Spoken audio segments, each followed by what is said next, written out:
Bob Melvin joining us here on 95.7 The Game. Bo Mel, no secret, the struggles this year of Austin Slater. What do you think last night meant to him?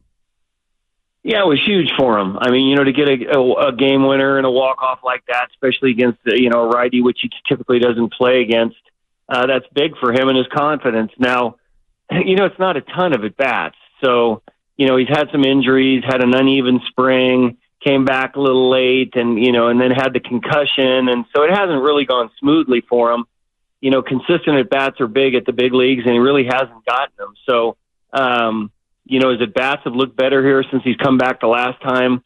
Drew a walk and got on a couple times in Texas and was right in the middle of a win there. So to be able to get that hit yesterday for him, I think is huge. And now settling in and getting some better at-bats. Bob, this isn't fair to him, but because of the transaction last week, he's become the face of Luis Matos being sent down, and a lot of fans have, I think, been scratching their head about that. Can you take us through why that transaction was and what is the plan in the near term for Matos?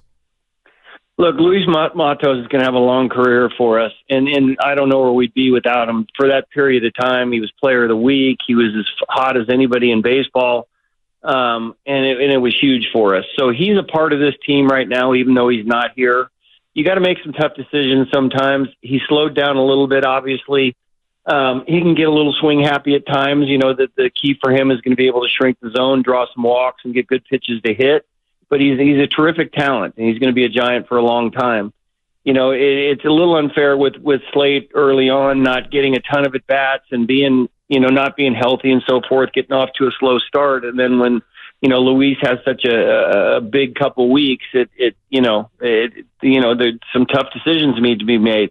But Slate's been a giant here for a while now, knows his role, knows his niche, and starting to get some better at bats. So sometimes it isn't always perfect, and sometimes we understand that what Luis created and what he did was exciting.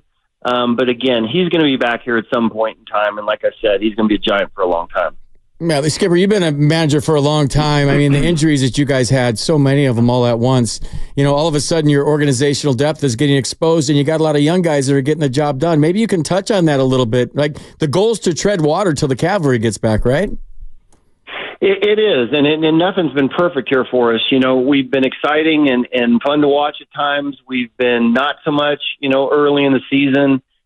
We've been all over the place kind of, but with the amount of injuries that we've had, we're starting to get some guys back, which is key for us. Lamont's going to be huge for us, and Nick Ahmed's starting to play. Tom Murphy's not here too, and so there's quite a few guys that are still out there in the position player. And then on the pitching end, obviously, with Blake getting injured again, and then Alex Cobb's going to throw a bullpen today. He got slowed down there for a while, and then Robbie Ray's coming too. So, like you said, the cavalry will be here at some point in time, and that's when I believe we're going to do our best work, is probably in the second half when everybody's healthy. But like you said, the contributions we're getting from some of our younger guys, which has been really cool to watch. Whether it's Wisely, Ramos has been on fire, and I don't know where we'd be without him either. And Casey Schmitz contributed as well. It's cool to see these guys come up here in a time when it looks kind of bad as far as where we are with the injuries, and they're doing great, and they're helping us win ball games. So it's exciting when you have guys like that here, and we'll see how long everybody's here.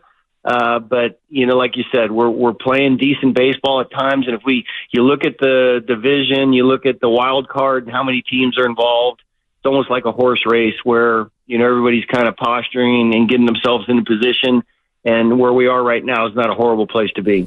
Bob, this city, this fan base, the fan base of both baseball teams here in town have gotten to know you so well over the years, and I think you've always struck everyone as a pretty level-headed guy. So it caught everyone's attention last week in Arizona post-game when you had the tone that you had. What led to that? Was that a message you wanted to send? Was it just an in-the-moment kind of reaction? What was going on there?